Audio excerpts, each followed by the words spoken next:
Hi friends, welcomes to Amina சமையல். நாம் இன்றைக்கி சுண்டைக்காய் புளிக்குழம்பு தாங்க பண்ண போகிறோம். அதுக்கு தேவையான பொருட்கள் நான் எடுத்து வச்சுருக்கேன். ஒரு 200 கிராம் சுண்டைக்காய் நல்லா கழுவி தண்ணி இல்லாமல் பாருங்கள் ட்ரையாக எடுத்து வச்சுருக்கேன். இதோட 2 பெரிய வெங்காயம், 2 தக்காளி, 2 ஸ்பூன் மல்லித்தூள், 1.5 ஸ்பூன் மிளகாய்த்தூள், 1/2 ஸ்பூன் ஜீரகத்தூள், 1/4 டீஸ்பூன் மஞ்சத்தூள். சுண்டைக்காயை ஃபஸ்ட்டு இந்த மாதிரி அம்மிக்கல்லில் தட்டி எடுத்துக்கோங்க. பாருங்கள், இந்த மாதிரி கொஞ்சம் கொஞ்சமாக போட்டு தட்டிடுங்க.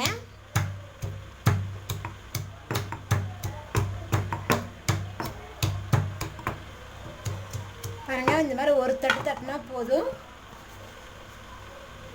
பாருங்கள், இந்த மாதிரி எல்லா சுண்டைக்காயும் தட்டி எடுத்துக்கலாம். பாருங்கள், எல்லா சுண்டைக்காயும் தட்டிட்டோம். இந்த மாதிரி ஒன்று கறியாக தட்டணும். அப்போ தான் காய் சீக்கிரம் எண்ணெயில் வதங்கும். அதேமாரி நம்ம போடுற மசாலும் காய்க்குள்ளே நல்லா சேர்ந்துக்கும். கடாயில் 3 டேபிள் ஸ்பூன் எண்ணெய் விட்டுக்கோங்க. நான் இன்றைக்கி நல்லெண்ணெய் தான் சேர்த்திருக்கேன். எண்ணெய் காய்ஞ்சதுமே நம்ம தட்டி வச்சுருக்கிற சுண்டைக்காயை இதில் சேர்த்திருங்க.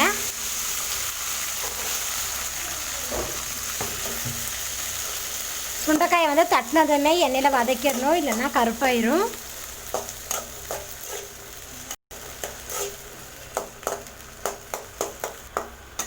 பாருங்க, சுண்டைக்காய் எண்ணெயில் நல்லா வதக்கிட்டோம். இப்போ இது எடுத்துடலாம். எடுத்து வேறொரு பிளேட்டில் மாற்றிக்கலாம்.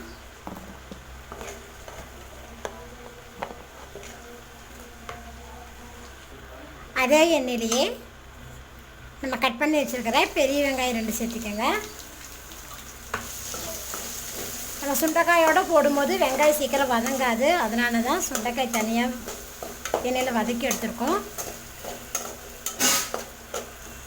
ஃப்ளேம் மீடியம் ஃப்ளேமில் வச்சே வெங்காயத்தை வதக்கிக்கோங்க. பாருங்கள், வெங்காயம் வதங்குமே இதோட கட் பண்ணி வச்சுருக்கிற 2 தக்காளி ஆட் பண்ணிக்கலாம். தக்காளி வதங்கிறதுக்கு கொஞ்சம் உப்பு போட்டுக்கலாம். சுண்டைக்காய் நீங்கள் எண்ணெயில் வதக்கும் போது சாப்பிட்றதுக்கும் நல்லாயிருக்கும்.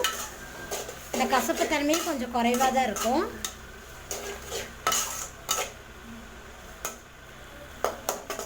தக்காளி பாருங்கள் நல்லா வதங்கிடுச்சு. இப்போ இதில் நம்ம மசால் பொடியை ஆட் பண்ணிக்கலாம்.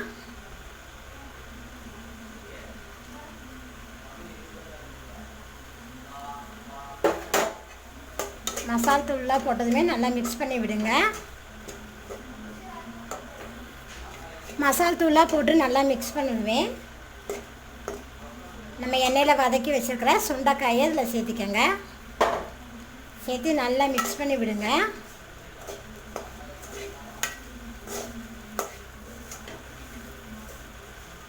இதோட கொஞ்சமாக உப்பு ஆட் பண்ணிக்கோங்க.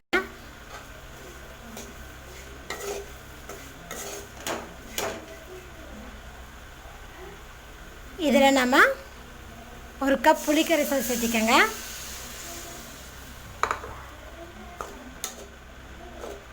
இப்போ நல்லா கலந்து விடணும்.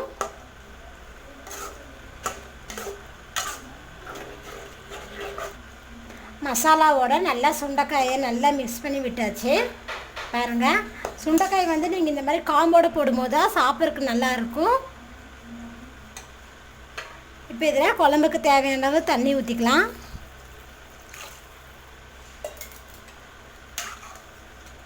பாருங்கள், தண்ணியை ஊற்றுறதுமே நல்லா இந்த மாதிரி ஓரத்தில் இருக்கிறது எல்லாத்தையும் நல்லா மிக்ஸ் பண்ணி விடுங்க.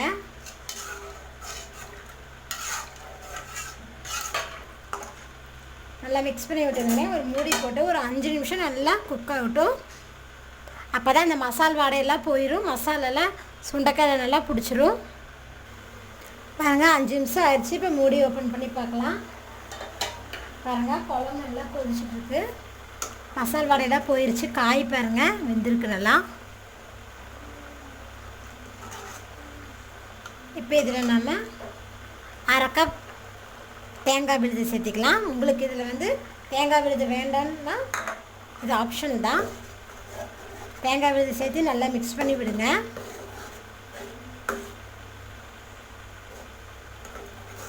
இது இப்படியே ஓப்பன்லேயே ஒரு 2-3 நிமிஷம் நல்லா கொதிக்கட்டும்.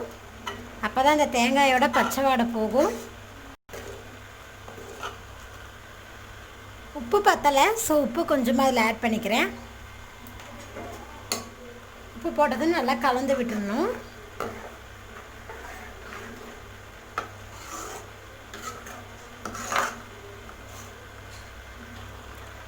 பாருங்கள், தேங்காய் வாசமெல்லாம் நல்லா போய் குழம்பு நல்லா ரெடி ஆயிடுச்சு. எண்ணெயெல்லாம் பாருங்கள் மிதங்கி மேலே வந்துருச்சு.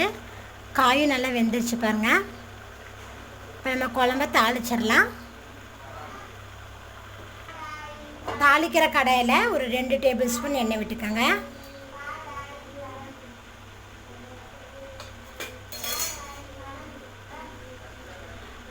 எண்ணெய் காஞ்சதுமே ஒரு 1/4 டீஸ்பூன் வெந்தயம். வெந்தயம் நல்லா பொரியணும். வெந்தயம் பொரிஞ்சதுமே இதில் கொஞ்சமாக கருவேப்பிலை எண்ணெயில் வதங்கிடுச்சு. இப்போ இதை நம்ம குழம்புல ஊற்றிடலாம்.